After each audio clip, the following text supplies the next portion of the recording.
Comprehension class number 5 में my dear students हमने 4 class की है। 4 क्लास में मैंने पैराजम्बल्स आपको जो है समझाया है और पैराजम्बल्स के हमने 2 लेवल को बहुत अच्छे तरीके से समझ लिया है, level number 1 and level number 2। दोनों लेवल पे आपने कुछ ऐसे क्वेश्चंस को देखा जो पैराजम्बल से रिलेट करते हैं कि भाई आपको पी क्यू आर एस या ए बी सी डी करके 4 स्टेटमेंट गिवन करेगा, नीचे ऑप्शन देगा और मेरे दोस्त आपको उन ऑप्शंस को मैच करना है। फिर लेवल नंबर 2 में हमारे पास ये भी आ गया था कि हो सकता है पहली और आखिरी स्टेटमेंट फिक्स दे दे, बीच के आपको मैनेज कर दे। ठीक है, ये आपके पास दे सकते हैं। आज हम जो है पैराजम्बल वो लेवल नंबर 3 से बातचीत करेंगे। अब आपके लिए अगर मैं बोलूं तो आपके लिए लेवल नंबर 1 और 2 की मैं पीडीएफ अपलोड कराने वाला हूं। लेवल नंबर 1 और 2 की पीडीएफ आपको दोबारा से अपने आप से खुद से करनी।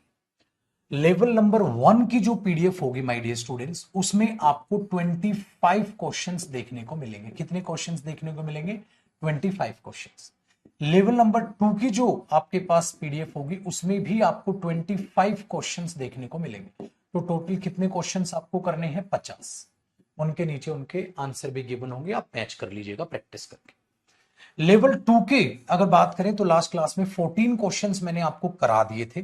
14 के बाद बचे हुए क्वेश्चंस वो माय डियर स्टूडेंट्स आपके लिए हो जाएंगे होमवर्क। तो जो बचे हुए क्वेश्चंस है लेवल नंबर 2 के, बाकी क्वेश्चंस 14 तक मैंने करा दिए थे, बाकी क्वेश्चंस माय डियर स्टूडेंट्स आपके लिए होमवर्क है, आप उनको करेंगे। सो लेवल 1 और लेवल 2 में आपने इन टाइप के क्वेश्चंस को देखा, जिस टाइप के क्वेश्चंस एग्जाम में पूछे जाते हैं।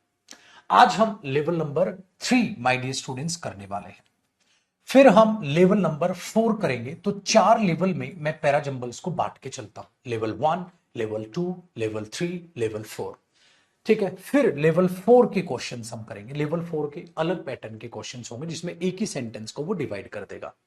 ठीक है, तो इन लेवल्स को हम देखने वाले हैं। लेवल 4 में हमारे पास वो क्वेश्चंस होंगे जिनमें एक ही क्वेश्चन को डिवाइड करके आपसे पूछा जाएगा, आंसर बताइए। अगली चीज, तो 4 लेवल, लेवल नंबर 3 और लेवल नंबर फिर 4 हम करेंगे।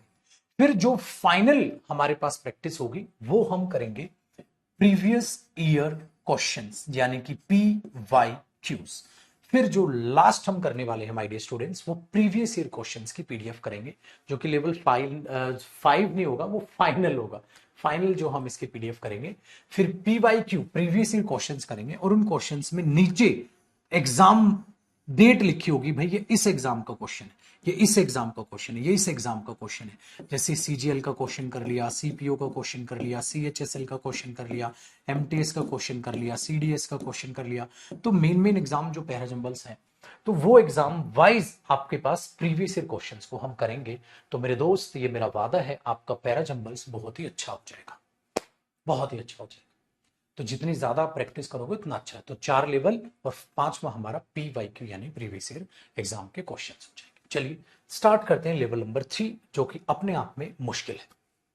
सबसे मुश्किल लेवल नंबर 3 है, क्योंकि 1 और 2 आपने देखे, प्री मेंस खत्म हो गए। लेकिन अगर प्री मेंस में अच्छे मतलब थोड़ा डिफिकल्ट अगर पेपर आ जाए तो वो आज के क्वेश्चंस होंगे जिनको आप देखेंगे, जो कि आपके सीजीएल मेंस में इस लेवल के दे देता है, सीपीओ में दे देता है, सीडीएस में दे देता है एग्जाम में। हम आज उन लेवल की बात करेंगे। तो अब तक लेवल नंबर 1 में माय डियर स्टूडेंट्स और लेवल नंबर 2 में आपने सीजीएल, सीपीओ, ठीक है, अब के वगैरह के सीएचएसएल, एमटीएस वगैरह सारे एग्जाम्स आपने कवर किए। जो लेवल नंबर 3 है माय डियर स्टूडेंट्स, वो कवर करेगा। अगर मुश्किल पेपर आता है तो सीजीएल मेंस, मुश्किल पेपर आता है सीपीओ मेंस, सीजीएल मेंस के मुश्किल पेपर और सीडीएस। आज हम इन एग्जाम्स पे बात करेंगे। सीजीएल मेंस का एग्जाम, सीपीओ मेंस का एग्जाम और सीडीएस का, ठीक है, आपका एग्जाम। ठीक, उन एग्जाम्स पे हम आज के क्वेश्चंस पे बात करेंगे। अगर वो भी अगर मुश्किल पेपर आ गया तो अब तक आपके पास यहां तक सारी चीजें कवर हो गई थी। ठीक है, अब अगर मुश्किल पेपर आ गया तो ये लेवल नंबर 3। फिर लेवल नंबर 4 पे चले जाएंगे हम, जिसमें 4 में एक ही सेंटेंस को डिवाइड करेगा, उस टाइप के क्वेश्चंस। तो स्टार्ट करते हैं आज का माय डियर स्टूडेंट्स पहला क्वेश्चन। आप देखिए, अगर हम पहले क्वेश्चन को देखें, अगर हम पहले क्वेश्चन को देखें माय डियर स्टूडेंट्स, तो आपको भैया मेरे ये है क्वेश्चन नंबर 1, पहला क्वेश्चन। क्या किया गया है, क्या किया गया है? बहुत ही आसान काम गुरुजी। हमारे पास एक सेंटेंस मतलब गिवन है S1 जो कि फिक्स है। S6 जो कि लास्ट स्टेटमेंट फिक्स है, ये पहली स्टेटमेंट फिक्स है, ये लास्ट स्टेटमेंट फिक्स है। बेटा इसके बीच में क्या आएगा, PQRS, वो ऑप्शंस आपको गिवन है, आपको वो समझने हैं। बहुत ही ध्यान से, बहुत ही ध्यान से आपको ये समझ के चलना है, ठीक है, डन। अब देखिए जरा कैसे कैसे। बेटा स्टेनो का बहुत ही आसान लेवल होता है, वो CHSL और MTS में ही स्टेनो कवर हो जाता है ऑटोमेटिकली। आप करेंगे ना प्रीवियस ईयर किसी भी एग्जाम के, ठीक है, आप जाके गूगल पे डाल दें, सारे previous year exam question paper आ जाएंगे, आप करें। और प्रीवियस ईयर मैं भी आपको सबसे लास्ट में कराऊंगा लेवल नंबर 4 के बाद। आज 3 खत्म करते हैं। देखो बेटा अब इसके क्वेश्चंस आपको करने हैं और मेरे साथ साथ ध्यान से समझिएगा। So question number 1 my dear students, आप एक बार ध्यान से देख लें और समझने की कोशिश करें, मेरे साथ जुट जाए। इसमें भी आपके पास आसान लेवल क्वेश्चन भी है सारा, तो ये लेवल मतलब ये कहो 1 और 2 इसमें मिक्स है, लेवल 1 और 2 इसमें मिक्स है, ये आपका मिक्स लेवल के क्वेश्चंस है जो आज आपको करने हैं मित्रों। देखो भैया क्वेश्चन नंबर 1 से आप लग जाइए। 1 में क्या कहता है, I had spent many nights, मैं कई रातें बिता चुका हूं। ये बैंकिंग लेवल भी है, बैंकिंग CDS वगैरह सारे ये लेवल है बेटा, इससे बड़ा पैराजंबल आ ही नहीं सकता पेपर में, ठीक है ना। चाहे कोई भी एग्जाम हो, चाहे आपका CDS हो, चाहे आपका CGL मेंस हो, चाहे CPO मेंस हो, चाहे इवन बैंकिंग लेवल हो, इससे बड़ा क्वेश्चन आपको एग्जाम में दिखेगा नहीं। I had spent many nights, मैंने कई रातें बिताई इन द जंगल, जंगल में, लुकिंग फॉर गेम, गेम को ढूंढ रहा था भैया। But this was the first time, but ये पहली बार था, I had ever spend a night looking for a man eater, मैंने पूरी रात बिता दी क्या ढूंढने के लिए, मैन ईटर ढूंढ रहा था वो, आदमी खाने वाला, उसे को दाना मिल जाए, ठीक है भैया। अब आपको बताना है इनमें से आगे क्या रहा होगा। तो कई रातें उसने जंगल में बिताई हैं, लेकिन एक रात उसने बिताई मैन ईटर को ढूंढने के लिए। आगे सुनिएगा बेटा, कहता है I bitterly regretted the impulse that had induced me to place myself at the man-eater's mercy. मैं घबरा गया, कुछ हुआ होगा भैया, मैं घबरा गया और मैंने अपने आप को मजबूर पाया किस चीज के सामने, किसके सामने, मैन ईटर्स मर्सी, बस वो मुझे ना खाए या दया भावना दिखाए, ठीक है, जो भी हुआ हो, कुछ हुआ होगा यार। अच्छा, the length of the road immediately in front of me was brilliantly lit by moon, but to right and left the overhanging trees cast dark shadows, and when the night wind agitated the branches and the shadow moved, I saw a dozen tigers advancing on me. अब ध्यान से सुनो, एक बता रहा है, कहता है जो रोड की लेंथ थी, घना जंगल था, मतलब पेड़ पौधे थे, हवा चल रही थी, ठीक है, तो उधर वो शेडो मूव कर रही थी और ऐसा लग रहा था जैसे हजारों, डजन्स की तादाद में, डजन, ठीक है, करीब करीब टाइगर मेरी तरफ बढ़ रहे हैं, कुछ सीन क्रिएट कर रहा है वो। आगे देखो, as the grey dawn, as the grey dawn, जैसी रात बीती, वॉज लाइटिंग अप, हाँ, the snowy range which I was facing, I rested my head on my drawn up knees, फिर मैंने क्या किया, अपना सर जो है ऐसे, ठीक है, नीज पे रख लिया, ठीक है। आगे देखिए, I lack the courage to return to the village, मैंने हिम्मत जुटाई कि चलो भाई गांव वापस चले, ठीक है, रिटर्न कर लूं। अच्छा एक बात बताओ, मैंने हिम्मत जुटाई चलो गांव, बेटा एक बात बताओ, यहां अगर आप देखोगे कि मैंने हिम्मत जुटाई, ठीक है, चलो यार गांव चलते हैं वापस, ठीक है, हाँ, and admit I was too frighten, और माना कि मैं बहुत डरा हुआ था भाई, मैं डर गया था, to carry out my self imposed task, कि मैं उसको आगे चीजों को कोशिश करूं, और मेरे दांत टक टक टक टक टक खट खट खट खट कर रहे थे, ठीक है, जिसको आप चैटरिंग बोल देते हैं, एज मच फ्रॉम फियर, डर की वजह से, एज फ्रॉम कोल्ड, जो मेरे ठंड भी लग रही थी, I set out the long night, क्योंकि भाई साहब अब मैंने पूरी रात बैठ गया भाई, सेट आउट, बैठ गए, पूरी रात, लंबी रात आपने ऐसे बिताई। एक बात बताओ बेटा, आपको डर कब लगा होगा, पूरी ध्यान से देखो, इस क्यू में एक सीन को एक्सप्लेन किया गया है, ऐसे ऐसे सीन था वो, तो डरावना कुछ क्यू में हुआ है। फिर भैया एक बात बताओ, मैं रिग्रेट कर रहा था यार, मैंने क्यों ऐसा अपने आप को किया, क्यों मैं अपने आप को यहां लेकर आया, ठीक है, क्यों मैं ऐसा मैंने मैन ईटर को देखने का सोचा, ऐसे वाला, तो मैं अपने आप में रिग्रेट कर रहा था। तो एक बात बताइए बेटा, पहले डर लगा होगा, बाद में आप पछताओगे मैं क्यों आया यहां, एक बात बताओ, सीन समझो, पहले डर लगेगा बेटा, बाद में आप पछताओगे मैं यहां क्यों आया, फिर आपको पूरी रात ऐसे बितानी पड़ी, क्या आपने कैसी बारात बिताई, आप ऐसे भाई साहब हेड नीचे करके पूरा सर यूं लेट गए, ठीक है, लेट गए पूरा। It was in this position, ऐसे लास्ट स्टेटमेंट है, it was in this position, और उस पोजिशन में, ठीक है, my man and are later found me fast asleep, और एक आदमी ने, मेरे आदमी जो थे वहां पर, जो बाकी साथी थे, उन्होंने मुझे सोता हुआ पाया उस पोजीशन में। कौन सी पोजीशन में भाई, कौन सी पोजीशन में? बेटा एक और तगड़ी हिंट मुझे यहां से मिली। क्या तगड़ी हिंट मिली? क्यों? क्योंकि पोजीशन का उसने यहां जिक्र किया था, माई हेड, ठीक है, ऑन माई ड्रॉन अप नीज। तो मैंने क्या किया, यूं करके मैं बस लेट गया, और उसी पोजीशन में मेरे आदमियों ने, जो बाकी लोग थे, उन्होंने मुझे, ठीक है, सोते हुए पाया। तो भैया चीख चीख के पहली बात, क्यों पहले आएगा बेटा? क्यों पहले आएगा? क्यों आप पछताए वो बाद में है, तो क्यों के बाद में कहीं ना कहीं पी आएगा। भाई डरावनी सीन देखे मैंने यार, क्यों पछताए, ये वाली। दूसरा बेटा, एक और बहुत तगड़ी हिंट थी इसमें, एंडिंग स्टेटमेंट आ रहा है उस पोजीशन में, ठीक है, उन लोगों ने मुझे पाया। कौन सी पोजीशन? ये रही पोजीशन, यहां थी बेटा, और it was in this position, इस पोजीशन में। लास्ट स्टेटमेंट है ना, इससे पहले कौन सा होगा? क्या इस पोजीशन में, क्या इस पोजीशन में, क्या इस पोजीशन में, क्या इस पोजीशन में? तो आर के बाद S6 है, तो मेरे बच्चे आर लास्ट स्टेटमेंट है। पहला ऐसा पैराजंबल देखा है हमने जिसमें एंडिंग स्टेटमेंट इतनी तगड़ी और इतनी आसान हिंट के साथ हमें मिल गई। इस पोजीशन में मेरे आदमी ने मुझे पाया, तो बेटा आर एंडिंग है, और आर एंडिंग सर यहां पर है। आर एंडिंग सर सिर्फ और सिर्फ पहले पे है, सिर्फ और सिर्फ पहले पे। और वो जो हमें यहां था, ये भी मैच हो रहा है, क्योंकि क्यों से ही डर लगना उसको स्टार्ट हुआ था, क्यों पहले। अब एक बार पढ़ के देखो बेटा, सीन क्या रहा होगा। उस बंदे ने कई रातें बिताई थी, उस रात वो एक मैन ईटर को देखने गया, मतलब चाहता था, उस रात बिताई उसने। अब इसके बाद क्यों भाई, क्या हुआ भाई? उसको ऐसे ऐसे लग रहा था जैसे मेरे सामने ये घटनाएं घट रही हैं, टाइगर आ गए हैं भी। भाई मैं पछताने लग गया, मैं आया ही क्यों। एस फिर मैंने क्या किया यार, अब मैं तो भाई साहब अब डर गया, अब तो जाऊंगा बाद में अपना गाँव, ठीक है, वापस जाऊंगा, ऐसे करूंगा अपने आप को। हाँ, फिर उसने क्या किया, पूरी रात वो बैठ गया, बैठ गया। फिर एज द ग्रे डाउन जैसे हुआ, फिर मैंने क्या किया भैया, फिर मैंने रेस्ट गया अपने सर को, ऐसे ऐसे मैं लेट गया। तो इसके बाद ये सीन आ गया, बिल्कुल ठीक है। और इसके बाद इस पोजीशन में मेरे दोस्तों ने मुझे पाया, ठीक है, ये चीज, ठीक है। I had neither heard nor scene anything, फिर जो भी हुआ हो आके उसके साथ हादसा, उसने वो मेंशन कर दिया। तो यहाँ S6 आ गया भैया, इसमें ये तगड़ी हिट थी बेटा। अब इस पर ध्यान अगर नहीं जाता, या दूसरी घटनाएं जो मैंने एक्सप्लेन की, या रिग्रेट, मुझे पता पछतावा, मैं आया ही क्यों, तो बेटा कुछ बुरा हुआ होगा तभी तो आप पछताओगे ना, मैं आया ही क्यों। पहले पछताओगे ये सीन तो होगा नहीं, पहले ये घटना घटी होगी।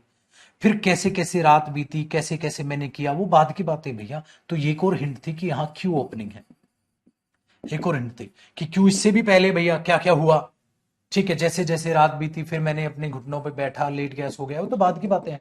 फिर मैंने ऐसा डर लग गया, डर कब लगेगा, जब घटना घटेगी। तो इससे भी पहले क्यों है, इससे भी पहले क्यों है। पछतावा कब करोगे, जब कोई घटना घटेगी, इससे भी पहले क्यों है। तो इसमें दो हिंट थी, क्लोजिंग, ओपनिंग, तगड़ी हिंट थी। अगर आप क्लोजिंग क्यों ढूंढ लेते तब भी ए आंसर था, मतलब ओपनिंग क्यों ढूंढते, क्लोजिंग आर ढूंढते तब भी ये आंसर था। मतलब एग्जामिनर ने ये ओपनिंग और क्लोजिंग स्टेटमेंट पे क्वेश्चन दिया था। बड़ा आसान, देखने में कितनी बड़ी चीज थी। तो ऐसा नहीं देखना कि बड़ी लेंथ है तो ये, बट स्टोरी बेस्ड चीजों को समझना पड़ेगा। अब आपने क्या समझे, बड़ा बच्चा बनना पड़ेगा आपको, ये देखना पड़ेगा बेटा कौन सा काम पहले होगा, इफेक्ट बाद में आएगा, पहले इफेक्ट का। अब ये इफेक्ट बाद में आएगा, पहले डर डर लगेगा, तब आप पछताओगे यार ऐसा मैंने क्यों किया। समझ में आई बात? आगे बढ़ी, इस तरीके के लेवल के क्वेश्चन है। आइए अगला क्वेश्चन नंबर 2 है बेटा, ये यहां से क्वेश्चन नंबर 2 की बात करते हैं। Question number 2 my dear students, क्या कहता है भैया 2 में देखो, one day her mother having made some cakes, एक दिन उसकी मम्मी ने कुछ केक्स बनाए। सेट टू हर, उसको कहा, गो माय डियर, जा मेरी बच्ची, and see how your grand mother is doing, देख के यार तेरी दादी कैसी। क्यों? क्योंकि आई हियर, मैंने सुना है, शी हैज बीन वेरी इल, वो बीमार पड़ी हुई है। टेक हर अ केक, उनके लिए केक ले जा, and this little pot of butter, और ये बटर ले जा। भाई कहानी यहां से शुरू हुई है, क्योंकि पहला और छठा फिक्स है। तो एक दिन उसकी मम्मी ने केक बनाया, बोली जा अपनी दादी को देख के, दादी कहीं और रहती होगी, तेरी दादी बीमार चल रही है, मैंने सुनने में आया है, उसको उनके लिए केक ले जा और ये बटर ले जा, ठीक है।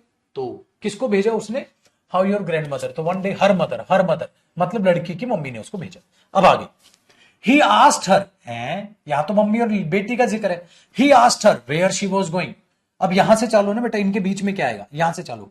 उसने उस लड़की से पूछा कहां जा रही हो तुम। द पुअर चाइल्ड, उस बच्चे ने, हु डिड नॉट नो, जिसको नहीं पता था, इट वॉज डेंजरस, डेंजरस है to stay and talk to a wolf, लोमड़ी से, वुल्फ से बात करना मतलब खतरनाक है। सेड टू हिम, ठीक है, said to him I am going to see my grand, मैं तो अपनी ग्रैंड मदर के पास जा रही हूं, एंड कैरी हर केक, उनके लिए केक लेके जा रही हूं और बटर लेके जा रही हूं अपनी मम्मी से। तो उसने ये बोला। अच्छा बोलेगी कब, जब उससे कोई पूछेगा।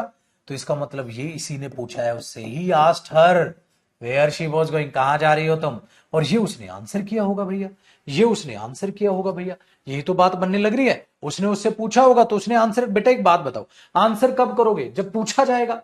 तो पहले पूछेगा तभी तो आंसर आएगा। ये तो आंसर किया उसने, पुअर बच्ची ने आंसर किया कि मैं तो अपनी दादी के पास जा रही हूं, लिखा है बेटा। इट वो, उसको नहीं पता था कि ऐसे नहीं होना। सेट टू हिम, उसको जब कहा आई am going, I am going, मैं तो जा रही हूं, तो उस बच्ची ने उस सेड टू हिम, उस वुल्फ को कहा मैं तो जा रही हूं दादी के पास ऐसे ऐसे लेके। तो बेटा पहले क्वेश्चन पूछेगा बाद में तो आंसर करेगा। इसका मतलब पी और क्यू एक साथ लग रहा है हमें। आगे देखते हैं। As she was going through the wood, जंगल से जब वो जा रही थी, she met with a wolf, ओ वो एक वुल्फ से मिली। अच्छा बेटा वुल्फ से बाद में मिलेगी, बाद में उस वुल्फ ने उससे कुछ पूछा होगा, बाद में उसने उस वुल्फ से कुछ आंसर किया होगा, सबसे पहले तो वो मिलेगी। इसका मतलब आर ओपनिंग लग रहा है, इससे पहले लग रहा है, इससे भी पहले आ रहा है और इससे भी पहले आ रहा है, ठीक है। तो पी और क्यू से पहले कहीं आर लग रहा है। आगे देखो, फिर उसने पूछा, हाँ तो who had great mind to eat her up, और उस के वुल्फ के दिमाग में था इसको खा लू मैं।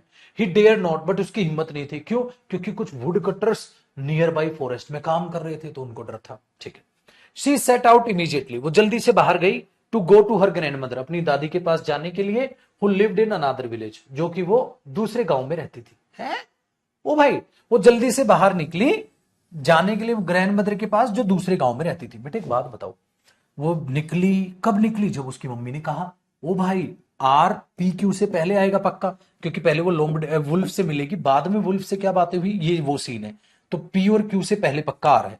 देखो बेटा, पी और क्यू से पहले आर नहीं है, पी और क्यू से पहले आ रहा है, पी और क्यू से पहले आर नहीं है, पी और क्यू से पहले आ रहा है।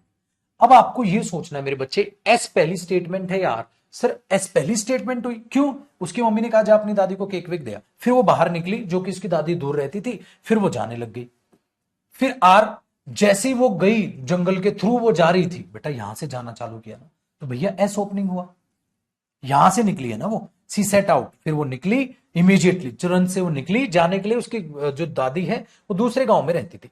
आर, जैसे ही वो जंगल से फिर जा रही थी उसे एक वुल्फ मिली, पी, वुल्फ ने ये पूछा, उस लड़की ने ये रिप्लाई किया। तो पी और क्यू भी एक साथ है, वो तो हमने देख भी लिया था, पी और क्यू इसमें भी एक साथ है, इसमें भी। लेकिन बेटा एस एंडिंग कैसे कर लोगे तुम, जो बच्चे एस एंडिंग लिख रहे हैं, मां कसम थोड़ी शर्म कर लो मेरे बच्चे, इतनी प्रैक्टिस कराने के बाद हाथ जोड़ के रिक्वेस्ट कर रहा हूं, थोड़ी शर्म, थोड़ी शर्म लाज रख लो। एस एंडिंग कैसे कर सकता है तू, वो जल्दी से अपनी दादी के यहां जाने के लिए निकली जो दूसरे गांव में रहती थी, वो जल्दी से अपनी दादी के यहां जाने के लिए निकली जो कि दूसरे गांव में रहती थी। कब निकलेगी वो दादी के जाने के लिए, जब उसकी मम्मी बोलेगी जा बेटा अपनी दादी को ले आ, जा अपनी दादी को ले आ।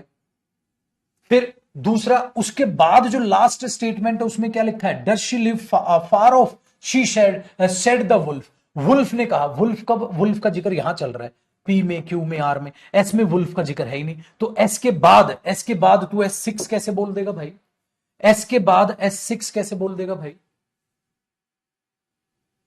एस के बाद तू एस सिक्स कैसे बोल देगा, फिर ये तो स्टार्टिंग होगा, और एस के बाद आप एस सिक्स कैसे बोल दोगे, लास्ट स्टेटमेंट ये बोल पाओगे। वुल्फ ने उसको पूछा था, वुल्फ ने उससे कहा था, अरे भाई वुल्फ यहां जिक्र है, यहां थोड़ा ना जिक्र है, वो जल्दी से निकली अपनी दादी के यहां जाने के लिए। भाई स्टोरी को समझो, अपनी दादी के यहां जाने के लिए तब निकली जब उसकी मम्मी कही कि जा दादी के यहां चली जाए। तो वो निकली, रास्ते में जंगल पड़ा, जंगल में वुल्फ मिली, वुल्फ ने ये पूछा, फिर वुल्फ ने ये पूछा, ये पूरी स्टोरी है बेटा, बी हुआ, एस एंडिंग हो ही नहीं सकता, क्योंकि एस के बाद एस सिक्स भी नहीं हो सकता। तो दिमाग लगाओ भाई, हवाबाजी में आंसर करना नहीं चाहिए, हवाबाजी में आंसर नहीं करना चाहिए। दूसरा, बहाना नहीं बनाना चाहिए, मेरी इंग्लिश वीक है या फलाना ढिमकाना, वो सारे बहानेबाजी। इतना पढ़ा लिखाने के बाद बेटा सबको आराम से समझ आता है। इसके बाद भी अगर तुम्हें बहाने बनाना है, सर मेरी अंग्रेजी वीक है फलाना ढिमकाना, बेटा तो आप पूरी ताउम्र बहाने बनाता रह जाएगा, ताउम्र बहाने बनाता रह जाएगा, ये बात याद रखना। चलो आगे आओ। अब हमें तीसरा आंसर करना है, तीसरा क्वेश्चन यहां से, तीसरा क्वेश्चन यहां से S1 फिक्स है। अब इसमें भी कोई ना कोई हिंट हमारी निकल के चलेगी, बस देखते हैं भैया।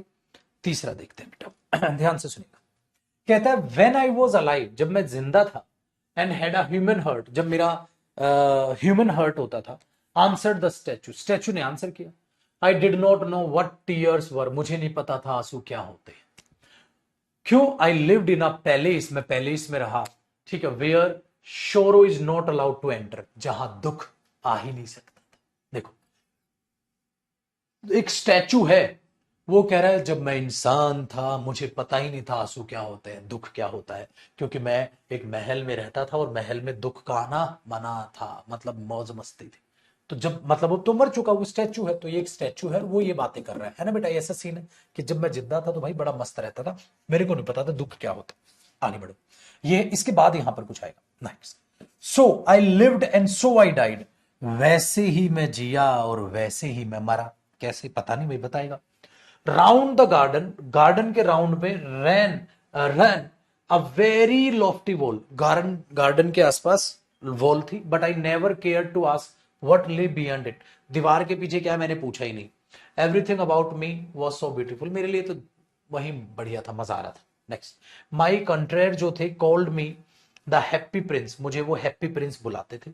The happy indeed I was if pleasure be happiness, अगर प्लेजर हैप्पीनेस था तो मैं खुश था भाई, मजे थे। इन द डे टाइम में I prayed with my companions, मैं प्रे करता था इन द गार्डन, हाँ, and in the evening I led the dance in the great hall, और मैं डांस करता था, खत्म। अरे भाई ये तो बहुत आसान, मतलब पूरी जिंदगी उसकी मस्त कटी। ऐसे ही मैं जिया और ऐसे ही मैं मरा। कैसे जिए और कैसे मरे? बेटा एक बात बताओ, आप, इतनी तगड़ी हिंट है, एंड ध्यान से सुनना, फिर एक और हिंट है, and now that I am dead, और अब मैं जबकि मर चुका हूं, क्योंकि स्टैचू है ना वो, they have set me up, और अब उन्होंने इतनी ऊंचाई पे मुझे स्टैचू बना के लगा दिया। एक बात बताना बेटा, इन तीनों का लिंक देखो। सो I lived so I died, ऐसे ही मैं जिया और ऐसे ही मैं मरा। कैसे? ऐसे, ऐसे, ऐसे। भाई तुम्हें नहीं लग रहा पी क्लोजिंग स्टेटमेंट है? तुम्हें नहीं लग रहा इसके इसके इसके बाद में आएगी क्या? भाई गार्डन में ये था, मैं ऐसे ऐसे जी, ऐसे ऐसे करता था, हमेशा सो ब्यूटीफुल मुझे सारी चीजें मिली, ठीक है, वो मुझे हैप्पी प्रिंस बुलाते थे, ठीक है, मैं बड़ा खुश रहता था, डे टाइम में ये करता था, शाम को ये करता था, ऐसे ही मैं जिया और ऐसे ही मैं मरा। तो आपको नहीं लग रहा ऐसे ही मैं जिया ऐसे ही मैं मरा ये अपने आप में क्लोजिंग स्टेटमेंट है? अच्छा फिर एक और हिंट देखो, इसके बाद अगर मैं इसको पढ़ूं, एंड नाउ, अब मैं जब मर ही गया हूं, देखो, और अब जब मैं मर ही गया हूं, they have set me up, उन्होंने मेरे उतना ऊंचा पुतला लगा दिया है, अब मुझे दिखाई दे रहा है इस दीवार के उस पार क्या है। अरे भाई इतने लोग हैं बेचारे, इतने ऐसे ऐसे जीते हैं, हाँ बरे, अब मुझे रोना आता है। मतलब एक राजा, पूरी स्टोरी देखो क्या है, एक राजा था जब वो जिंदा था, हाँ, तो एक महल में रहता था जहां दुख नहीं आता था, महल में चार दीवारी थी गार्डन के, हाँ, ऐसे मस्त अपना खाता पीता था, मस्त खेलता कूदता था, मस्त शाम सुबह प्रे करता था, रात को अपना डांस वांस करता था, ऐसे ही जिया ऐसे ही मरा। हाँ, लेकिन मरने के बाद अब स्टैचू लगाया, स्टैचू लगाया तो ऊपर देखा दीवार के उस पार क्या है, मुझे दिखाई दे रहा है, बहुत गरीब लोग रहते हैं, ऐसे ऐसे दुनिया है। बस ये कहानी, ये शायद 9th या 8th क्लास का चैप्टर था, उठा के पेपर में डाल दिया भाई साहब, स्टोरी बन गई। स्टोरी बनी तो हमें समझ आया, समझ आया तो भैया पी एंडिंग हुआ, पी एंडिंग हुआ, ऐसे जिया ऐसे मरा, और मरने के बाद मेरे को ऐसे ऐसे हो गया, तो भैया पी एंडिंग हुआ, पी एंडिंग एक ही में है बेटा, ये रहा ऑप्शन।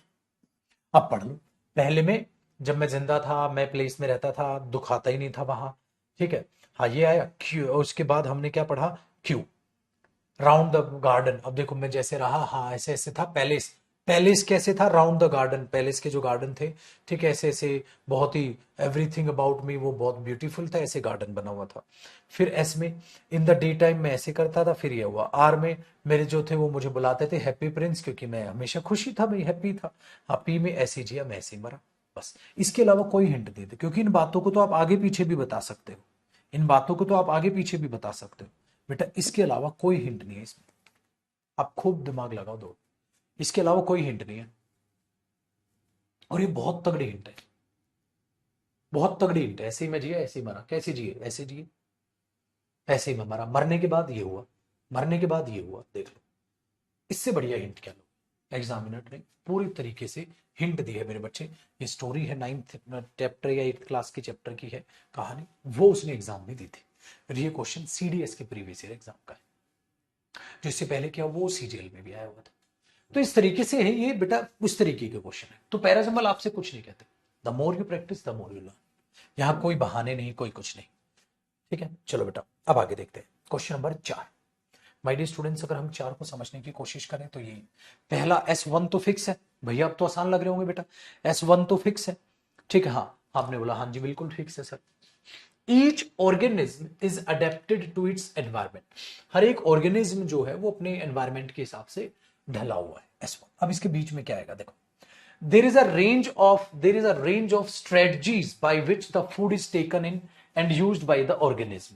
कहते हैं स्ट्रेटजीज हैं हमारी, हाँ रेंज ऑफ स्ट्रेटजीज हैं जिसमें खाना जो है वो लिया अंदर जाता है और ऑर्गेनिज्म के द्वारा यूज किया जाता है। ठीक, फॉर एग्जाम्पल जैसे कि whether the food source is stationary, चाहे फूड का स्टेशनरी सोर्स है जैसे ग्रास हो, ठीक है, और मोबिल मतलब जैसे डियर हो, ठीक है, would allow for differences in how the food is access. कैसे फूड एक्सेस किया जाएगा उसमें डिफरेंसेस आ जाएंगे भैया। क्यों? क्योंकि जो न्यूट्रिटिव है चीजें जो काऊ के द्वारा यूज की जाएंगी वो अलग है, मतलब शाकाहारी और मांसाहारी के द्वारा यूज किए जाएंगे वो चीजें अलग है। भाई वो भी ऑब्वियसली बात है, आपके पेट में क्या जा रहा है, आप मांसाहारी हैं या आप वेजिटेरियन हैं, वो उस पर फर्क पड़ रहा है। The form of nutrition differ depending on the type of availability of the food. Food की कैसी टाइप ऑफ अवेलेबिलिटी है ना, हाँ उस पर डिपेंड करेगा कि क्या हो रहा है। तो टाइप ऑफ फूड जो है उस पर डिपेंड करेगा कि क्या होने लग रहा है, ठीक है। हाँ, as well as how it is obtain by an organism, और जो ऑर्गेनिज्म जो उसको खा रहा है उस पर डिपेंड करता है, उस पर डिपेंड करता है। अब एक बात बताओ मेरे बच्चे, अब एक बात बताओ, द फॉर्म ऑफ न्यूट्रिशन जो है, हाँ वो डिफर करता है डिपेंडिंग ऑन द टाइप और अवेलेबिलिटी ऑफ फूड। टाइप क्या है खाने का और उसकी अवेलेबिलिटी क्या है, ठीक है, खाने की उस टाइप ऑफ जो खाने का टाइप है ना उस पर डिपेंड करता है। बेटा एक बहुत तगड़ी हिंट, अब आर और क्यू को समझो। क्यू में यही कहा है, फॉर एग्जाम्पल जैसे अगर खाने का टाइप ये हुआ या खाने का टाइप हमारा दूसरा हुआ, ये हुआ, तो बेटा एक बात बताओ, खाना या तो घास फूस हो सकता है, खाना या तो मांस हो सकता है, जैसे एक शेर के लिए डियर, हिरन हो गया। तो बेटा आपको नहीं लग रहा है यहां टाइप ऑफ फूड बताया गया है, यहां टाइप ऑफ फूड बताया गया है या सोर्स ऑफ फूड बताया गया है। इसमें वही बोला है कि भाई जो फॉर्म है न्यूट्रिशन की डिपेंड करती है टाइप और अवेलेबिलिटी ऑफ फूड पे। टाइप जैसे जैसे कि हो सकता है खाना ऐसा हो या हो सकता है जैसे खाना ऐसा हो। तो बेटा इस आर और क्यू की इतनी तगड़ी हिंट है कि आर और क्यू एक साथ है। आर में मेरे बच्चे बताया गया खाने के टाइप, भाई खाने के टाइप पर डिपेंड करता है। क्यू में बताया गया है खाने का एक टाइप ये हो सकता है और खाने का दूसरा टाइप ये हो सकता है, जैसे एक काऊ के लिए ठीक है घास फूस हो गया और एक लायन के लिए भैया डियर हो गया, हिरन वगैरह हो गया। सर ये तो आर क्यू एक साथ लग रहा है। अब आर क्यू इसमें है, आर क्यू इसमें नहीं है, आर क्यू इसमें नहीं है, आर क्यू इसमें नहीं। अब मेरे लिए ये आंसर हुआ, लेकिन ये पत्थर की लकीर तो नहीं है ना बेटा पेपर में। एक बार पढ़ ले क्या आफत आ रही है, इतनी तगड़ी हिंट तेरे को मिली है और एग्जामिनर ने एक ही ऑप्शन उस पर दिया है, तो एक बार पढ़ लेना जल्दी, तभी तो होगा पैराजम्बल। चलो बेटा पढ़ते। कहता है हर एक ऑर्गेनिज्म जो है डिपेंड करता है उसके कैसे एनवायरमेंट है। R the form of nutrition, जो न्यूट्रिशन की फॉर्म है वो डिपेंड करती है टाइप ऑफ खाना क्या है। अगर जो खाने का टाइप ग्रास है या खाने का टाइप डियर है तो वो डिफरेंस ला देगा कैसे वो खाना पचेगा, कैसे न्यूट्रिशन उससे मिलेंगे। P there is a range of strategies by which the food is taken. कई सारी रेंज ऑफ स्ट्रेटजीज हैं जो यूज की जाती हैं ऑर्गेनिज्म के द्वारा, ठीक है। P S some organism break down the food, कुछ ऑर्गेनिज्म खाने को ब्रेक डाउन करते। बेटा एक और हिंट था यार, ये भैया प्योर एस एक साथ है। देखो जब प्योर एस समझ रहे हैं ना तो हमें समझ आ रहा है प्योर एस एक साथ है कैसे, क्योंकि इसमें जिक्र किया है कि अलग अलग स्ट्रेटजीज होती है जिसके द्वारा खाना यूज अंदर लिया जाता है और यूज किया जाता है ऑर्गेनिज्म के द्वारा।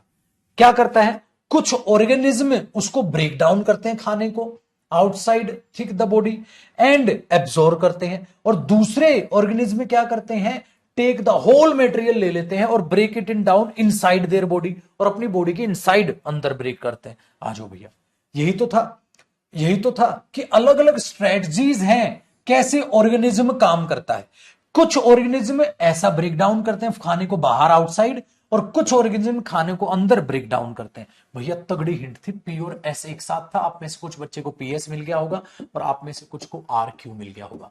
आर क्यू में बात हुई है खाने के टाइप की, और पी और क्यू में बात हुई थी खाना ऑर्गेनिज्म के द्वारा कैसे तोड़ा ब्रेक डाउन करके पचाया जाता है। लो भैया, तो पी एस एक साथ है और आर क्यू एक साथ है, तो आर क्यू और पीएस, पीएस है पीएस है, पीएस नहीं है पीएस नहीं है, तो इन दोनों में फंसते आप। तो भैया कुछ नहीं पता सर, कहां से कहां आप चीजें ले जाओ, कुछ नहीं पता। बेटा स्ट्रेटजीज का मतलब क्या होता है, फंक्शन, ऑर्गेनिज्म कैसे फंक्शन करता है, ऐसे, तो वो सिनोनिम यूज करके ये ऐसे फंक्शन करता है ऑर्गेनिज्म। ठीक है, बताओ भैया, कितना बढ़िया और शानदार क्वेश्चन।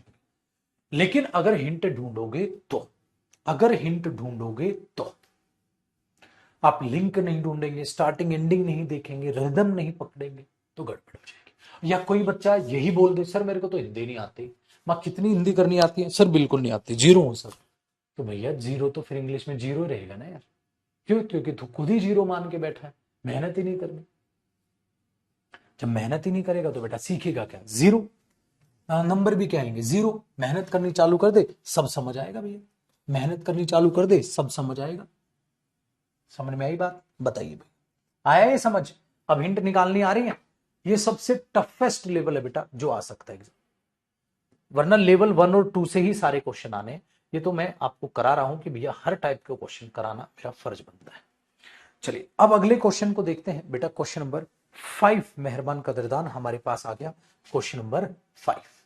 देखिए 5 को भी समझते हैं सर, 5 क्या उखाड़ लेगा हमारा, करेंगे 5 को भी। देखो बेटा ध्यान से सुनो, अगर मैं कहूं पहला, सबसे पहली स्टेटमेंट है मेरे बच्चे, idioms are a colourful and fascinating aspect of language. Idioms भाषा की बड़ी ही कलरफुल चीज है, इडियम्स का इंट्रोडक्शन है। तो पहली स्टेटमेंट इडियम्स क्या होते हैं बता रहा है, ठीक है भैया, इडियम्स हमारा भाषा का कलरफुल और फैसिनेटिंग एस्पेक्ट है हमारी भाषा का। ठीक है, आगे अब मेरे बच्चे पी में कहता है your language skills will increase rapidly if you can understand idiom. आपकी लैंग्वेज की स्किल बढ़ेंगी अगर आप इडियम्स को समझेंगे और यूज करेंगे इडियम्स को बड़े ही ध्यान से। ठीक है, दे आर कॉमनली यूज, ज्यादातर ये जो यूज किए जाते हैं, कौन, इडियम्स, तो इडियम्स के लिए आ रहा है। They are commonly used in all type of language, ये सारी टाइप की भाषा में, लैंग्वेज में यूज किए जाते हैं, चाहे आप इनफॉर्मल भाषा बोलो, चाहे आप फॉर्मल भाषा बोलो, चाहे ऑफिशियल लैंग्वेज बोलो, चाहे नॉर्मल। ठीक है, आज इन एडिशन, और idioms often have a stronger meaning than non idiomatic phrase. और अगर और बाकी को समझे तो इडियम स्ट्रॉन्गर मीनिंग देते हैं नॉन इडियोमेटिक फ्रेज, मतलब आप सिंपल सेंटेंस बोलो इडियम के साथ बोलो तो इडियम के साथ ज्यादा अच्छा लगता है। One of the main problems जो स्टूडेंट्स की है वो क्या है, one of the main problems जो स्टूडेंट के पास है विद इडियम्स वो क्या है, it is often impossible to guess the meaning of an idiom from the word. भाई वर्ड जो है स्टूडेंट की सबसे बड़ी प्रॉब्लम है कि वर्ड जो है, ठीक है ना, हाँ, वो अपने आप में कैसे उस मीनिंग देंगे वो स्टूडेंट नहीं समझ पाते हैं, ये स्टूडेंट की सबसे मेन प्रॉब्लम है। अगर आप एस देखोगे ना, हाँ, तो बेटा आपको किसी से भी रिलेट होता नजर नहीं आएगा। क्यों, क्योंकि यहां स्टूडेंट की कोई भी बात नहीं हुई, कहीं भी बात नहीं, कहीं भी स्टूडेंट की कोई बात नहीं। तो क्या करें सर, इसको समझने के लिए बहुत बढ़िया चीज है, हिंट मिल गई है। इडियम्स बड़े ही अच्छे होते हैं अगर आप भाषा में देखें तो। अब ध्यान से सुनो, फिर मेरे बच्चे वो कहने लग रहा है क्यों में, कैसे, कैसे देखो, कहता है अगर इडियम्स को समझे तो बहुत ही फैसिनेटिंग चीज है, भाषा में यूज करे तो they are commonly used all types of language, हर एक भाषा में यूज होता है, चाहे इनफॉर्मल भाषा हो चाहे फॉर्मल भाषा। बेटा ये दो रिलेट ही कर रहे हैं बस, S1 के बाद। क्यों, पता है क्यों, क्योंकि यहां इडियम्स की डेफिनेशन है। डेफिनेशन सबसे पहली चीज है कि इडियम्स भाषा में यूज किए जाते हैं, हाँ, दे आर कॉमनली यूज्ड, यहां भी क्या था, भाषा में यूज किए जाते हैं, कलरफुल और फैसिनेटिंग एस्पेक्ट है भाषा का, हाँ, और ये हर एक टाइप की भाषा में यूज होते हैं, चाहे इनफॉर्मल भाषा हो, चाहे फॉर्मल भाषा हो, चाहे स्पोकन हो, चाहे रिटन हो। मेरे बच्चे इसी की तो एक्सप्लेनेशन है।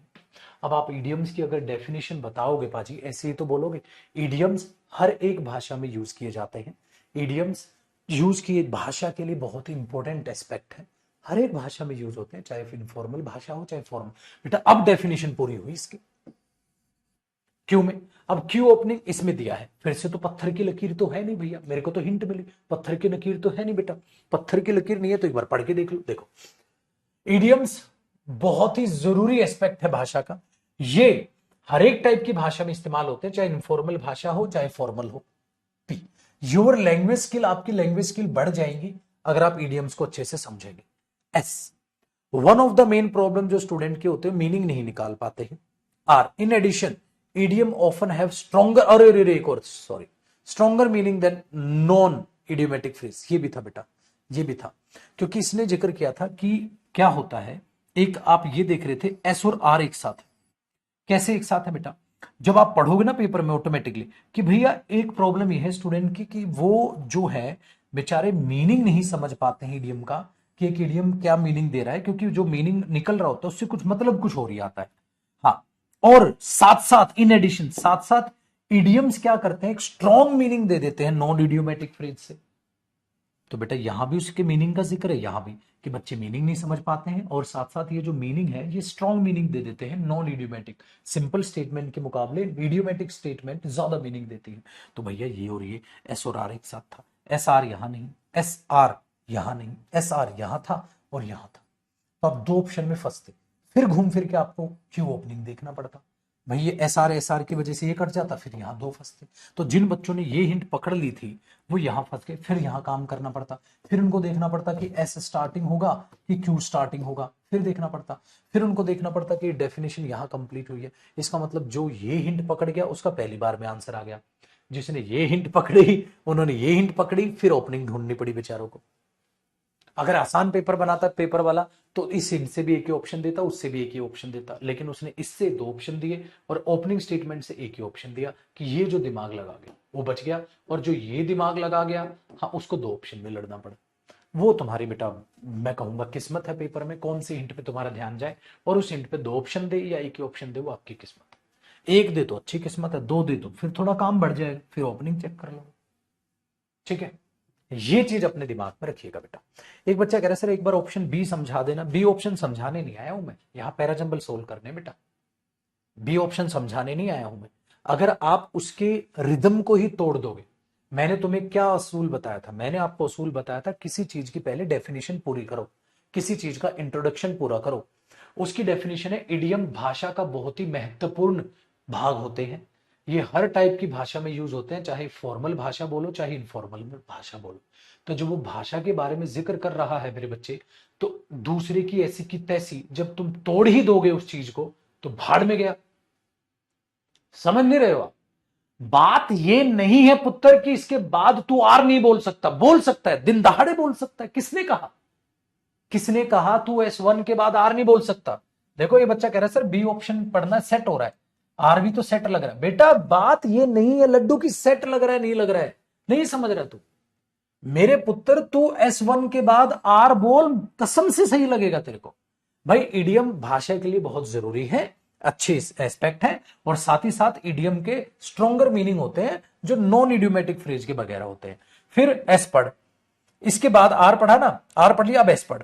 वन ऑफ द जो मेन प्रॉब्लम स्टूडेंट की है, फिर तू पी पढ़, योर भात की भाषा बड़ी जरूरी है, फिर तू ये पढ़, ये साथ साथ यूज सारी भाषा में होते हैं। हाँ तो अरे साला सब सही है, हाँ तो सब सही है भाई। मुझे एक दो तीन चार पांच छह, छह लाइनें बोलनी है, छह लाइनें बोलूं सब सही है, और गलत क्या है यहां? ये स्टोरी तो है नहीं कि पहले चाकू मारा होगा, फिर वो मरा होगा, फिर कत्ल का केस लगा होगा, फिर वो जो है सजा मौत हुई होगी उसको। ये कोई कहानी थोड़ी ना, यहां तो सब सही लगेगा। अगर आप तुक्केबाजी में पढ़ोगे पैराजंबल को फिर कोचिंग का क्या फायदा हुआ बेटा? ऐसे तो विदाउट कोचिंग वाला बच्चा जब इस स्टेटमेंट को पढ़ेगा तुम में और उसमें क्या फर्क होगा? फिर तो सब सही है, कोई फर्क नहीं है मेरे बच्चे, कोई फर्क नहीं है। लेकिन बात यह है कि आप उस चीज को अंडरस्टैंड कैसे करते हो। सबसे पहला असूल होगा भैया, किसी भी चीज ने एक इडियम्स की डेफिनेशन चालू हुई है। Idioms are a colourful and fascinating aspect of language. ये एक लैंग्वेज का कलरफुल पहलू कहो, एक बहुत ही फैसिनेटिंग एस्पेक्ट कहो, ठीक है, हमारे पास है, बहुत ही कमाल की चीज है इडियम्स जो भाषा के लिए। ये हर टाइप की भाषा में यूज होते हैं, चाहे आप इनफॉर्मल भाषा बोलो चाहे आप फॉर्मल भाषा बोलो। अब तुम्हारी स्किल कैसे हो जाएंगी पैरा ये इडियम पढ़ के? तुम्हारा इडियम का मीनिंग स्ट्रांग होता है कि लाइट होता है? स्टूडेंट मीनिंग नहीं निकाल पाते हैं, साली भाड़ भाड़ में गई ये बातें। समझ रहे भाई? इसमें बताया इडियम्स कैसे अपना जो है आप अंडरस्टैंड कर सकते हैं करेक्टली। इडियम को अगर आप यूज करें तो आपकी भाषा अच्छी हो जाएगी। आपकी भाषा कैसी हो जाएगी, बाद की बात है। इडियम्स मीनिंग स्ट्रॉन्ग देते हैं, लाइट देते हैं, बाद की बात है। स्टूडेंट मीनिंग समझ पाते हैं, नहीं समझ पाते हैं, बाद की बात है। सबसे पहले तो मैं यही बताऊंगा, इडियम भाषा में बहुत जरूरी है। ये हर टाइप की भाषा में यूज होते हैं, चाहे फॉर्मल हो चाहे इनफॉर्मल। ठीक है, चाहे फॉर्मल हो इनफॉर्मल हो। फिर मैं पढ़ूंगा कि आपकी भाषा अच्छी हो जाएगी अगर आप उनको अंडरस्टैंड कर लेंगे। लेकिन अंडरस्टैंड करने में स्टूडेंट को प्रॉब्लम आती है। और जो ईडियम होते हैं वो स्ट्रॉन्ग मीनिंग रखते हैं नॉन इडियोमेटिक से। फिर लास्ट में ईडियम साथ के साथ एक पर्टिकुलर एटीट्यूड रखते हैं जब आप उनको यूज करते हैं, अप्रूवल डिसअप्रूवल जो भी है आगे स्टेटमेंट। तो बेटा ये चीज है, यहां ये नहीं है तुमने मीनिंग निकाल लिया, झंडा गाड़ दिया, भैया ये भी तो मीनिंग दे रहा है। ये मीनिंग तो सारे ही देंगे भाई, पैराजम्बल मीनिंग तो सब देंगे, लेकिन सीक्वेंसिंग सेट करो कि क्या करना सही हो। एक बात बताओ, एक आपने भी ऐसे लिखा, एक दूसरे बच्चे ने भी ऐसे लिखा। मैंने बोला बेटा पोल्यूशन पर ऐसे लिख दो। एक बच्चे ने सबसे पहले पोल्यूशन की डेफिनेशन बताई, फिर पोल्यूशन के टाइप्स बताए, ठीक है, हाँ, फिर आगे बढ़ा, तो ये बच्चा जीतेगा ना। एक ने क्या किया, पोल्यूशन के इफेक्ट बता दिए। इफेक्ट्स बता, ओ भाई मेरे, पहले पोल्यूशन कैसे लिख रहा है, पहले कम से कम प्रभु उसकी डेफिनेशन तो दे दे, उसके इफेक्ट, उसके बाद की बातें बाद में बता। तो पहले पोल्यूशन की डेफिनेशन, फिर पोल्यूशन के टाइप, फिर आगे चीजों को चलाना था, इफेक्ट वगैरह कैसे हम बच सकते हैं, फिर अपना पॉइंट ऑफ व्यू देना था। बीच में थोड़ा ना अपना पॉइंट ऑफ व्यू घुसा दोगे, या स्टार्टिंग में थोड़ा ना घुसा दोगे, स्टार्टिंग में इफेक्ट लिख दोगे, पोल्यूशन से बहुत बुरी हालत हो रखी है ये तो गलत बात है ना। तो सीक्वेंसिंग सेट होती, समझ आया अब ये वाली चीज? चलिए बेटा, तो ये मत खुश हुआ करो, ये भी तो हिंदी दे रहा है, हिंदी तो सब देंगे। ये देख देने कैसी है, सीक्वेंसिंग कैसे होनी चाहिए। क्वेश्चन नंबर 6 देखो बेटा, ध्यान से देखना क्या कहता है। देखो अब थोड़ा सा आपको और ज्यादा हौसला मिलेगा यहां से, ठीक है। देखो, इंस्टीट्यूशंस डिफाइन करते हैं और प्ले करते हैं एक regulatory role with regard to human behaviour. भाई अगर हम इंस्टीट्यूट ओपन करते हैं, ऑब्वियसली बात है आपके ह्यूमन बिहेवियर पर वो बड़ा रेगुलेट करते हैं, ठीक है, और आपको कुछ ना कुछ चीजें सिखाएंगे। सिंपल, इंस्टीट्यूशंस डिफाइन करते हैं और बहुत ही अच्छा रोल प्ले करते हैं अगर हम ह्यूमन बिहेवियर के बारे में जानना चाहें तो, ठीक है। ये अब यहां पर देखना बेटा आगे, once established institutions set a dynamic relationship with the members constituting them and they mutually affect each other। कहता है एक बार अगर हमारे पास, एक बार अगर इंस्टीट्यूशन एस्टेब्लिश हो जाए तो वो एक डायनेमिक रिलेशनशिप बनाता है अपने मेंबर्स के साथ जो वहां आ रहे हैं, और म्यूचुअली एक दूसरे को वो अफेक्ट करते हैं। सर ये बात भी समझ आती है, और एक दूसरे को अफेक्ट करते हैं। Next, they shape preferences power and privilege. Way preference की पावर और प्रिविलेज को, ठीक है, शेप देते हैं, मतलब बताते हैं आपको किस किस तरीके से आपकी प्रेफरेंसेस पावर और प्रिविलेज काम करेगी। एट द सेम टाइम, साथ साथ institutions themselves can be transformed by politics they produce and such transformation can affect social norms and behavior। साथ साथ एट द सेम टाइम, साथ साथ इंस्टीट्यूशंस क्या करते हैं, अपने आप में ट्रांसफॉर्म करते हैं पॉलिटिक्स को, ठीक है। आप पॉलिटिक्स मतलब आपके विचारों को जो सिखाते हैं, और आपका जो ये ट्रांसफॉर्म आता है वो आपकी सोशल बिहेवियर को, ठीक है भाई साहब, अच्छा बनाता है। दे ऑल्सो प्रोवाइड, वो साथ साथ प्रोवाइड करते हैं a sense of order and predictability. साथ साथ वे प्रोवाइड करते हैं, क्या क्या प्रोवाइड करते हैं बेटा, वो साथ साथ प्रोवाइड करते हैं sense of order and predictability, कि आप साथ साथ कैसे सेंस ऑफ ऑर्डर समझ पाओगे और प्रिडिक्टेबिलिटी को समझ पाओगे, वो साथ साथ ये भी प्रोवाइड करते हैं। अब ध्यान से सुनिए बेटा, एक तो ये हिंट है, क्यों ऑल्सो है, वो ये भी प्रोवाइड करते हैं, तो और क्या प्रोवाइड करते हैं भैया, और क्या प्रोवाइड करते हैं बेटा, और प्रोवाइड करते हैं ये, दे शेप प्रेफरेंसेस, मतलब क्या, वे प्रोवाइड करते हैं आपको प्रेफरेंसेस, आपको प्रोवाइड करते हैं पावर का सही इस्तेमाल, सारे उसके बारे में बताते हैं, आपको प्रिविलेज के बारे में बताते हैं, आपको सेंस ऑफ ऑर्डर के बारे में बताते हैं, आपको प्रिडिक्टेबिलिटी के बारे में बताते हैं। तो 1 2 3 4 5, तो भैया क्यू और एस एक साथ है। एक तो हिंट है ये, दूसरी हिंट, जैसे कई बच्चों ने क्यू एस एक साथ निकाल दिया, दूसरी हिंट अगर मैं ध्यान से sense of order and predictability बताते हैं, ठीक है। तो आप अगर इस चीज को देखेंगे तो ये चीज बड़ी शानदार तरीके से आपको, एक तो क्यू और ये, क्योंकि ये हिंट एग्जामिनर ने दी थी। दूसरी हिंट एक और थी बेटा, वो सेम ओपनिंग स्टेटमेंट की थी। इसमें अगर मैं ध्यान से देखूं तो आर ओपनिंग स्टेटमेंट बन रहा है, पता है क्यों, ध्यान से सुनो। At the same time institutions अपने आप में ट्रांसफॉर्म, ठीक है, करते हैं आपके विचारों को, आपके विचारों को ट्रांसफॉर्म करते हैं, ठीक है, हाँ, और they produce and such transformation can affect social norms and behaviour, और आपके सोशल बिहेवियर को वो चीजें अफेक्ट करती है। तो बिहेवियर की बात एक तो इसमें हुई है, और बिहेवियर की बात एक खुद इसमें हुई थी कि ह्यूमन बिहेवियर को ये क्या करते हैं, डिफाइन करते हैं और रेगुलेट करते हैं, आपके ह्यूमन बिहेवियर को ये कंट्रोल करते हैं। एट द सेम टाइम साथ साथ क्या करते हैं इंस्टीट्यूशन, देखो, तो इंस्टीट्यूशंस क्या करते हैं, डिफाइन करते हैं और प्ले करते हैं एक रेगुलेटरी रोल ह्यूमन बिहेवियर पे, और साथ साथ इंस्टीट्यूट क्या करते हैं, इंस्टीट्यूट्स अपने आप में ट्रांसफॉर्म करते हैं आपके विचारों को और प्रोड्यूस करते हैं एक ट्रांसफॉर्मेशन जो आपके सोशल बिहेवियर को अफेक्ट करती है। तो इंस्टीट्यूट क्या करते हैं और इंस्टीट्यूशन क्या करते हैं, आर में बताया बेटा। तो ओपनिंग स्टेटमेंट आर हुई, क्यू और एस एक साथ हुआ, क्यू एस ना यहां साथ ना यहां साथ, एक यहां भी साथ था।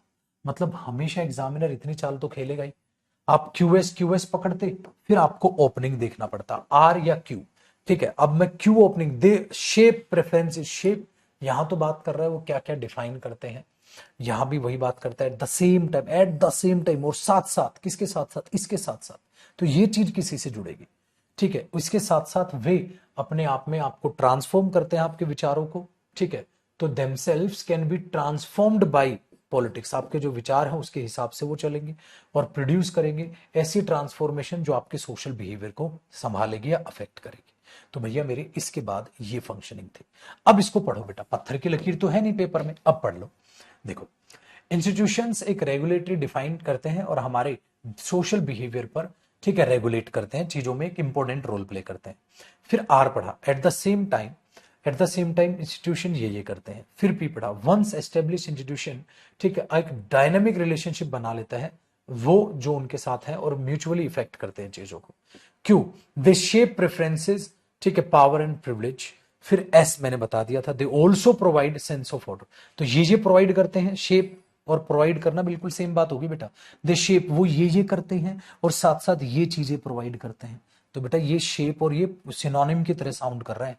वे आपकी प्रेफरेंसेस बताते हैं, पावर प्रिविलेज बताते हैं, वे आपको सेंस ऑफ ऑर्डर बताते हैं और प्रिडिक्टेबिलिटी बताते हैं। तो ये बताते हैं, ये बताते हैं, तो क्यों और ऐसे एक साथ हो। तो भैया ये चीज, तो एग्जामिनर जान पूछ के बेवकूफ बनाता है। अगर वो यहां पर दे ऑल्सो प्रोवाइड के बजाय दे ऑल्सो शेप भी तो लिख सकता था, they also shape a sense of order and predictability.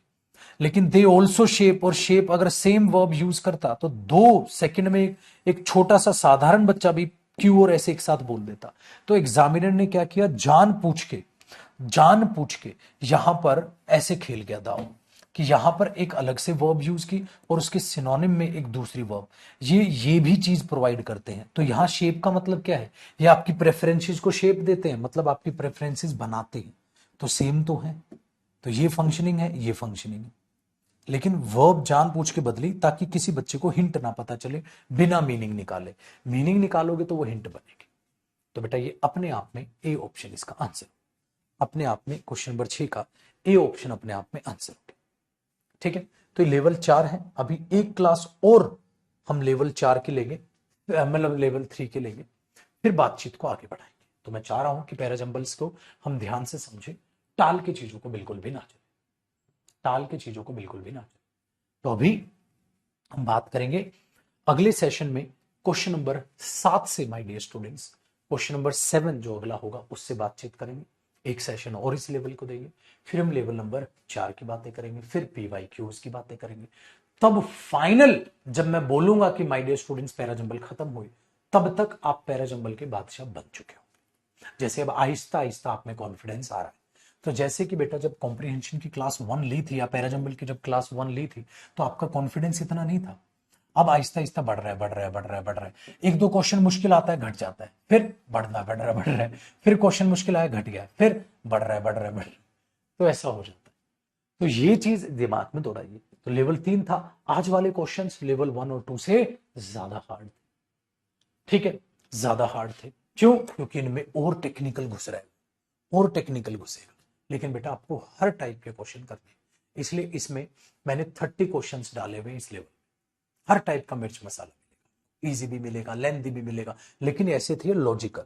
अब लॉजिक से हटके खाली हिंदी लगा के भी आप सोचते हैं पैराजंबल कर लेंगे, नहीं। आपको जो टेक्निक मैं बता रहा हूं भैया उसी तरीके से आपने देखने, और बचना नहीं है बेटा, इंग्लिश से कतई नहीं बचना है। अभी तो ये कहो सफर बाकी है। जैसे जैसे क्लास बढ़ेगी आपके पैराजंबल स्ट्रांग होते जाएंगे। अभी तो और भी प्रैक्टिस करनी है बेटा। देखो पैराजंबल का एक ही वसूल है, ट्रिक तो पता चल गई। अब कौन पैराजंबल में ज्यादा स्कोर करेगा? जो ज्यादा प्रैक्टिस करेगा। कौन करेगा ज्यादा प्रैक्टिस? सारे के सारे करेंगे मेरे साथ मिलकर। तो अगले सेशन में मिलते हैं मेरे दोस्त। खुश रहिए, आबाद रहिए, और इन्हीं को यूं ही प्रैक्टिस करते रहिए बेटा। ठीक है, आज टफ लग रहे हैं। शुरुआत में तो ऐसा भी बोलता बच्चा, सर वो क्या याद करता हूं भूल जाता हूं, लेकिन आफ्टर सम टाइम करता रहे करता रहे करता रहे करता रहे करता रहे, याद होने लग जाएगा। जो डर के भागेगा भागेगा, बुजदिल बनेगा बन। कईयों को लग रहा है नन्ही परी आएगी पैराजंबल सिखा के जाएगी, नहीं सिखा सकता। कोई नहीं सिखा सकता जब तक आप खुद प्रैक्टिस के लिए तैयार। तो लेवल 3 के अभी कंटिन्यू क्लास करेंगे। ठीक है, अगले सेशन में हम मुलाकात करेंगे। Thank you so much, bye bye, take care my dear students. अब आपका होमवर्क बिल्कुल सेम है। क्या होमवर्क है आपको? लेवल 1 लेवल 2 के सारे क्वेश्चंस उम्मीद करता हूं आपने कर लिए होंगे। जो क्वेश्चंस आज मैंने कराए उनको दोबारा पढ़िए, जो हिंट मैंने दी। क्या आपका भी दिमाग मेरे दिमाग की तरह वहां पर चल रहा है? जब वो चलेगा तो आपका कॉन्फिडेंस बढ़ेगा। सेम क्वेश्चंस को दोबारा कर लीजिएगा, क्लास को एक बार फिर देख लीजिएगा। ये हाथ जोड़ के आप सभी बच्चों से रिक्वेस्ट है, पैराजंपिंग की क्लास दो दो बार देखा करो। ठीक है, मस्त रहेगा। Thank you so much, bye bye, take care.